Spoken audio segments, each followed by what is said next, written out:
शांति। आज प्यारे बाप दादा के अव्यक्त महावाक्य, योग युक्त युक्ति युक्त बनने की युक्ति। बाबा कहते हैं, आज बाप दादा अपने सर्व बच्चों में से विशेष 2 प्रकार के बच्चे देख रहे हैं। एक है सदा योग युक्त और हर कर्म में युक्ति युक्त। दूसरे योगी हैं लेकिन सदा योग युक्त नहीं हैं और सदा हर कर्म में स्वतः युक्ति युक्त नहीं। मनसा व बोल कर्म तीनों में से कभी किसमें युक्ति युक्त नहीं। बाबा कहते हैं, वैसे ब्राह्मण जीवन अर्थात स्वतः ही योग युक्त और सतः ही युक्ति युक्त जीवन, ब्राह्मण जीवन की अलौकिकता व विशेषता व न्यारा और प्यारापन यही है, योग युक्त और युक्ति युक्त। लेकिन कोई बच्चे इस विशेषता में सहज और नेचुरल चल रहे हैं और कोई अटेंशन भी रखते हैं, फिर भी सदा दोनों बातों का अनुभव नहीं कर सकते। इसका कारण क्या है? बाबा कहते हैं कि नॉलेज तो सभी को है और लक्ष्य भी सभी का एक ही है, फिर भी कोई लक्ष्य के आधार से इन दोनों लक्ष्य अर्थात योग युक्त और युक्ति युक्त स्थिति की अनुभूति के समीप हैं और कोई कभी फास्ट पुरुषार्थ से समीप आते, लेकिन कभी समीप और कभी चलते चलते कोई न कोई कारण के वश रुक जाते हैं। इसीलिए सदा लक्षण के समीप अनुभूति नहीं करते हैं। सर्व ब्राह्मण आत्माओं में से इस श्रेष्ठ लक्ष्य तक नंबर 1 समीप कौन है? ब्रह्मा बाप। क्या विधि अपनाई जो इस सिद्धि को प्राप्त किया? सदा योग युक्त रहने की सरल विधि है, सदा अपने को सारथी और साक्षी समझकर चलना। आत्मा रूप में शरीर में आत्मा सारथी और कर्म में साक्षी समझकर चलना। बाबा कहते हैं, आप सभी श्रेष्ठ आत्माएं इस शरीर रथ के सारथी हो। रथ को चलाने वाली आत्मा सारथी हो। यह स्मृति स्वतः ही इस रथ अथवा देह से न्यारा बना देती है, किसी भी प्रकार के देह भान से न्यारा बना देती है। देह भान नहीं तो सहज योग युक्त बन जाते हैं और हर कर्म में योग युक्त युक्ति युक्त स्वतः ही हो जाते हैं। स्वयं को सारथी समझने से सर्व कर्मेंद्रियां अपने कंट्रोल में रहती हैं, अर्थात सर्व कर्मेंद्रियों को सदा लक्ष्य और लक्षण की मंजिल के समीप लाने की कंट्रोलिंग पावर आ जाती है। बाबा कहते हैं, स्वयं सारथी किसी भी कर्मेंद्रियों के वश नहीं हो सकता, क्योंकि माया जब किसी के ऊपर भी वार करती है तो माया के वार करने की विधि यही होती है कि कोई न कोई स्थूल कर्मेंद्रियां अथवा सूक्ष्म शक्तियां मन बुद्धि संस्कार के परवश बना देती हैं। बाबा कहते हैं, आप सारथी आत्माओं को जो महामंत्र वशीकरण मंत्र बाप से मिला हुआ है, उसको परिवर्तन करके वशीकरण के बजाय वशीभूत बना देती हैं। और एक बात में भी वशीभूत हुए तो सभी भूत प्रवेश हो जाते हैं, क्योंकि इन भूतों की भी आपस में बहुत यूनिटी है। एक भूत आया तो वो सभी का आह्वान करेगा। फिर क्या होता है, यह भूत सारथी से स्वार्थी बना देते हैं। और आप क्या करते हो?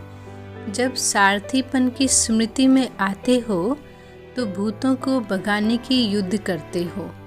युद्ध की स्थिति को योग युक्त स्थिति नहीं कहेंगे। इसीलिए योग युक्त व युक्ति युक्त मंजिल के समीप जाने की बजाय रुक जाते हो और पहला नंबर स्थिति से दूसरे नंबर में आ जाते हो। सारथी अर्थात वश होने वाले नहीं, लेकिन वश करके चलाने वाले। तो आप सब कौन हो? सारथी हो ना। सारथी अर्थात आत्म अभिमानी, क्योंकि आत्मा ही सारथी है। ब्रह्मा बाप ने इस विधि से नंबर 1 की सिद्धि प्राप्त की, इसलिए बाप भी इसका सारथी बना। सारथी बनने का यादगार बाबा ने करके दिखाया है। फॉलो फादर करो। सारथी बन के सदा सारथी जीवन में अति न्यारी और प्यारी स्थिति का अनुभव कराया, क्योंकि देह को अधीन कर बाप प्रवेश होते हैं, अर्थात सारथी बनते हैं, देह के अधीन नहीं बनते हैं। इसीलिए न्यारा और प्यारा है। ऐसे ही आप सभी ब्राह्मण आत्माएं भी बाप के समान सारथी की स्थिति में रहो। चलते फिरते यह चेक करो कि मैं सारथी अर्थात सर्व को चलाने वाली न्यारी और प्यारी स्थिति आत्मिक स्थिति में स्थित हूँ। बीच बीच में यह चेक करो। ऐसा नहीं है कि सारा दिन आपका बीत जाए तो फिर रात को चेक करो। बाबा कहते सारा दिन जब बीत गया तो बीता हुआ समय सदा काल के लिए कमाई से गया, इसलिए गवाह करके होश में नहीं आना है। यह स्वतः नेचुरल संस्कार बनाओ। कौन सा? चेकिंग का। जैसे किसी के कोई पुराने संस्कार इस ब्राह्मण जीवन में अभी भी आगे बढ़ने में विघ्न रूप बन जाते हैं, तो कहते हो ना कि ना चाहते भी संस्कारों के वशीभूत हो जाते हैं। जो नहीं करना चाहते हो वह कर लेते हो। जब उल्टे संस्कार नहीं चाहते कोई भी कर्म करा लेते हैं, तो यह नेचुरल चेकिंग का शुद्ध संस्कार अपना नहीं सकते हो। बिना मेहनत के चेकिंग के शुद्ध संस्कार स्वतः ही कार्य कराते रहेंगे। बाप कहते हैं यह नहीं कहेंगे कि भूल जाते हैं या बहुत बिजी रहते हैं। अशुद्ध अथवा व्यर्थ संस्कार हैं। बाप कहते हैं कई बच्चों में अशुद्ध संस्कार नहीं तो व्यर्थ संस्कार भी हैं। यह अशुद्ध व्यर्थ संस्कार भुलाते भी नहीं भूल सकते हो और यही कहते हो कि मेरा भाव नहीं था, लेकिन मेरा यह पुराना स्वभाव व संस्कार है। तो अशुद्ध नहीं भूलता, फिर शुद्ध संस्कार कैसे भूल जाता है?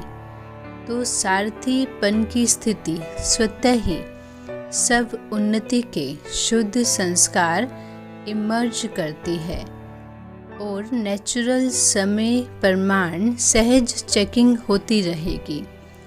अशुद्ध आदत से मजबूर हो जाते हो और इस आदत से मजबूत हो जाएंगे।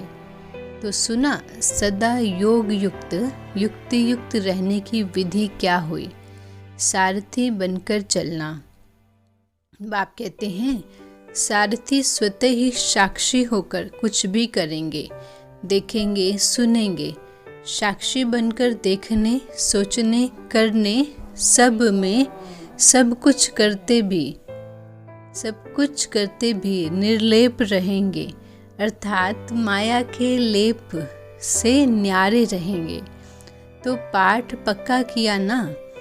ब्रह्मा बाप को फॉलो करने वाले हो ना। ब्रह्मा बाप से बहुत प्यार है ना। प्यार की निशानी क्या है? प्यार की निशानी है समान बनना, अर्थात फॉलो करना। सभी टीचर्स का बाप से कितना प्यार है। बाप सदा टीचर्स को अपने सेवा के समीप साथी समझते हैं। तो पहले फॉलो टीचर्स करेंगी ना, इसमें सदा यही लक्ष्य रखो, पहले मैं। ईर्ष्या में पहले मैं नहीं, वो नुकसान करते हैं। शब्द वही है, पहले मैं, लेकिन एक है ईर्ष्यावश पहले मैं, तो इससे पहले की बजाय कहीं लास्ट पहुंच जाता है। फर्स्ट से लास्ट आ जाते हो। और फॉलो फादर में पहले मैं कहा और किया तो फर्स्ट के साथ में आप भी फर्स्ट हो जाएंगे। ब्रह्मा फर्स्ट है ना, तो सदा ये लक्ष्य रखो कि टीचर्स अर्थात फॉलो फादर और नंबर 1 फॉलो फादर। जैसे ब्रह्मा नंबर 1 बना तो फॉलो करने वाले भी नंबर 1 का ही लक्ष्य रखो। टीचर्स सभी ऐसी पक्की हैं ना, हिम्मत है फॉलो करने की। बाबा कहते क्योंकि टीचर्स अर्थात निमित्त बनने वाली अनेक आत्माओं के निमित्त हो, तो निमित्त बनने वालों के ऊपर कितनी जिम्मेदारी है। जैसे ब्रह्मा बाप निमित्त रहे हैं ना, तो ब्रह्मा बाप को देख करके कितने ब्राह्मण तैयार हुए हैं। ऐसे ही टीचर्स कोई भी कार्य करती हैं, चाहे खाना बना रही हैं, चाहे सफाई कर रही हैं, लेकिन हर कर्म करते ये स्मृति रहे कि मैं निमित्त हूँ अनेक आत्माओं के प्रति। जो और जैसा मैं करूँगी, मुझ निमित्त आत्मा को देखकर और भी करेंगे। इसीलिए बाप दादा सदैव कहते हैं, एक तरफ है भाषण करना और दूसरी तरफ है बर्तन मांजना। दोनों ही काम में योग युक्त और युक्ति युक्त। काम कैसा भी हो, लेकिन स्थिति सदा ही योग युक्त हो और युक्ति युक्त हो। ऐसे नहीं भाषण कर रहे हैं तब तो योग युक्त रहें, और बर्तन मांजना अर्थात साधारण काम कर रहे हैं तो स्थिति भी साधारण हो जाए। बाप कहते हैं हर समय फॉलो फादर। सुना, आगे बैठती हो ना, तो बैठने में आगे कितना अच्छा लगता है और सदा आगे बढ़ने में कितना अच्छा लगेगा। जब भी कोई ऐसा कड़ा संस्कार पीछे करने की कोशिश करे तो यह सीन याद करना। जब आगे बैठना अच्छा लगता है तो आगे बढ़ने में क्यों पीछे रहें। तो जब कोई बात आए तो मधुबन में पहुंच जाना और अपने को हिम्मत उमंग में ले आना, क्योंकि पीछे रहने वाले तो बहुत आएंगे पीछे। आप लोग भी पीछे रह जाएंगे तो फिर पीछे वालों को आगे करना पड़ेगा। इसीलिए सदा ये स्मृति रखो कि हम आगे रहने वाले हैं। पीछे रहना अर्थात प्रजा बनना। प्रजा तो नहीं बनना है ना, प्रजा योगी तो नहीं। बाबा कहते राजयोगी हो ना, तो फॉलो फादर करो। अच्छा, फॉरेनर्स क्या करेंगे? फॉलो फादर करेंगे ना। कहाँ तक पहुँचेंगे? सभी फ्रंट में आएंगे। जो भी आए हैं फॉलो फादर करके फास्ट और फर्स्ट आना है। यह नहीं सोचो कि फर्स्ट तो एक ही आएगा, लेकिन फर्स्ट ग्रेड में तो बहुत होंगे ना। फर्स्ट नंबर तो ब्रह्मा आएगा, लेकिन फर्स्ट ग्रेड में तो साथी रहेंगे। इसीलिए फर्स्ट में आना है। एक फर्स्ट नहीं होगा, फर्स्ट ग्रेड वाले बहुत होंगे। इसीलिए यह नहीं सोचो पहला नंबर तो फाइनल हो गया है, इसीलिए सेकंड ही आएंगे। बाबा कहते सेकंड ग्रेड में नहीं जाना है। जो ओटे सो अव्वल। अर्जुन अव्वल नंबर माना ही अर्जुन। सबको फर्स्ट में आने का चांस है, सब आ सकते हैं। फर्स्ट ग्रेड बेहद है, कम नहीं है, तो सभी फर्स्ट में आएंगे ना। बाबा कहते पक्का है।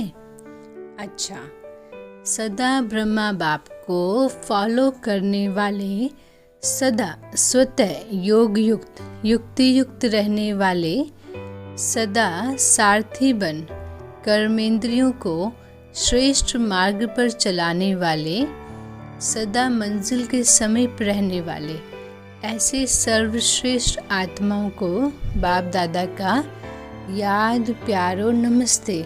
हम बच्चों का मीठे बाबा को नमस्ते बाबा, नमस्ते बाबा, नमस्ते, शुक्रिया बाबा। अव्यक्त बाप दादा के जॉन वाइस उच्चारे हुए मधुर महावाक्य। इंदौर जोन। बाबा कहते हैं, बाप दादा की श्रेष्ठ मत ने श्रेष्ठ गति को प्राप्त करा लिया। ऐसा अनुभव करते हो ना? जैसी मति होती है वैसी ही गति होती है। तो भगवान बाप की श्रेष्ठ मत है तो गति भी तो श्रेष्ठ होगी ना। कहते हैं कि जैसे अंत मते वैसी गति। यह क्यों गाया हुआ है? क्योंकि बाप चक्र के अंत में ही आकर श्रेष्ठ मत देते हैं। तो अंत समय पर श्रेष्ठ मत लेते हो और अनेक जन्मों की सद्गति को प्राप्त करते हो।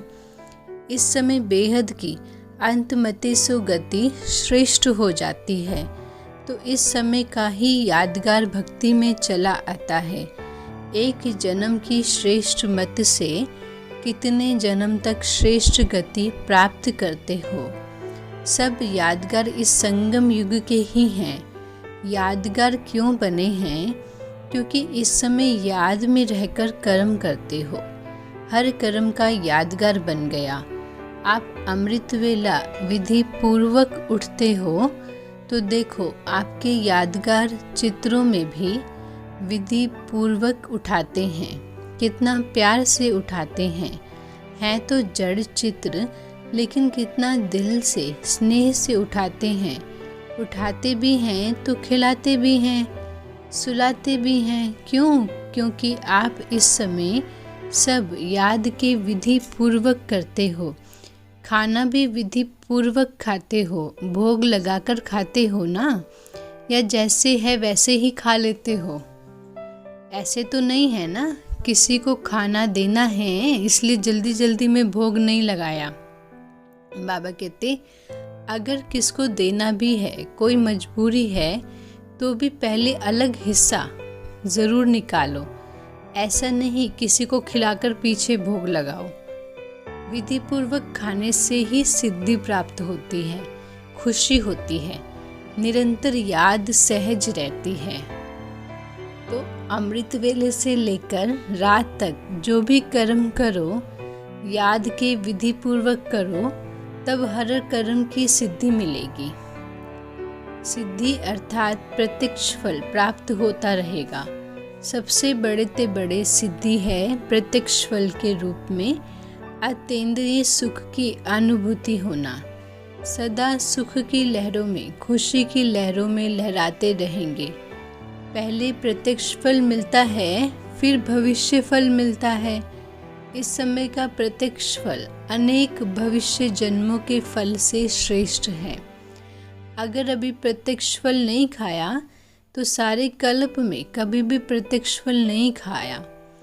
तो बाबा कहते, अगर अभी प्रत्यक्ष फल नहीं खाया तो सारे कल्प में कभी भी प्रत्यक्ष फल नहीं मिलेगा। अभी अभी किया, अभी अभी मिला, इसको कहते हैं प्रत्यक्ष फल।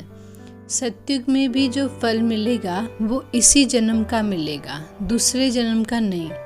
लेकिन यहाँ जो मिलता है वह प्रत्यक्ष फल अर्थात अभी अभी का फल है।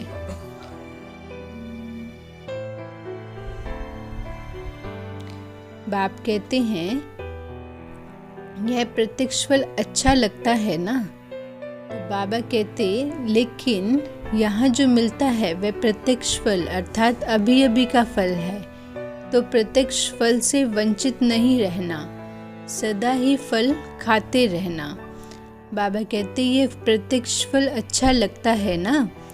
ऐसा भाग्य कभी सोचा था भगवान के द्वारा फल मिलेगा? यह तो स्वप्न में भी नहीं था।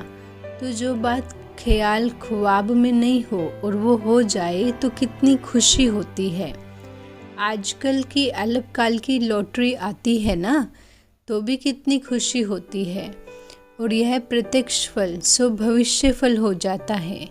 तो नशा रहता है ना, कभी कम कभी ज़्यादा तो नहीं, सदा एक रस स्थिति में उड़ते चलो। सेकंड में उड़ना सीख गए हो ना, यह ज़्यादा समय लगता है। संकल्प किया और पहुँचे, इतनी फास्ट गति। अच्छा, इंदौर जोन वाले सभी संतुष्ट हो ना, माताएं सदा संतुष्ट हो। कभी परिवार में भी लौकिक के द्वारा असंतुष्ट तो नहीं होती हैं। कभी तंग होती हो, कभी चंचल बच्चों से तंग होती हो। तंग कभी नहीं होना, जितना आप तंग होंगे उतना वो ज़्यादा तंग करेंगे। इसीलिए ट्रस्टी बनकर, सेवाधारी बनकर सेवा करो। मेरापन आता है तो तंग होते हो। मेरा बच्चा है और ऐसे करता है, तो जहाँ मेरापन होता है ना, वहीं पर तंग होते हो। और जहाँ तेरा तेरा आया तो तैरने लगते हो। तो तैरने वाले हो ना, तो सदा तेरा माना सम्मान में रहना, मेरा मेरा कहना माना अभिमान में आना, तेरा तेरा मानना माना सम्मान में रहना। तो सदा सम्मान में रहने वाले अर्थात तेरा मानने वाले, यही याद रखना। अच्छा, डबल फॉरनर्स भी सिकिलदे हैं, थोड़े हैं। कितनी खुशी रहती है उसका वर्णन कर सकते हो। बेहद का बाप है तो प्राप्ति भी बेहद की है, इसीलिए हद की गिनती कर नहीं सकते हैं। बाप दादा तो डबल विदेशी बच्चों को तीव्र पुरुषार्थी की रफ्तार से देखकर खुश होते हैं। भारतवासी तो भारत की बातों को जानते हैं, लेकिन ये लोग नहीं जानते भी इतने समीप तीव्र पुरुषार्थी बने तो कमाल की है ना। तो डबल लकी हो गए। और भारतवासियों को क्या नशा है कि हम ही हर कल्प में अविनाशी भारतवासी बनेंगे। ये नशा है ना, अविनाशी खंड भारत है, हर एक का अपना अपना नशा है। सभी को भारत में ही आना पड़ेगा ना, और आप बैठे ही भारत में हो। अच्छा, ओम शांति। बाबा वरदान देते हैं, अपने मस्तक के द्वारा तीसरे नेत्र का साक्षात्कार कराने वाले सच्चे योगी भव। बाप कहते हैं, यादगार में योगी के मस्तक पर तीसरा नेत्र दिखाते हैं। आप सच्ची योगी बच्चे भी अपने मस्तक के द्वारा तीसरे नेत्र का साक्षात्कार कराने के लिए सदा बुद्धि के द्वारा एक बाप के संग में रहो। एक बाप, दूसरे हम, तीसरा न कोई। जब ऐसी स्थिति होगी तब तीसरे नेत्र का साक्षात्कार होगा। अगर बुद्धि में कोई भी तीसरा आ गया तो फिर तीसरा नेत्र तो बंद हो जाएगा।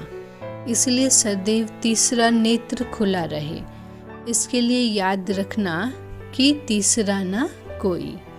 स्लोगन है, प्रसन्न चित्त बनना अर्थात परेशान होना और परेशान करना।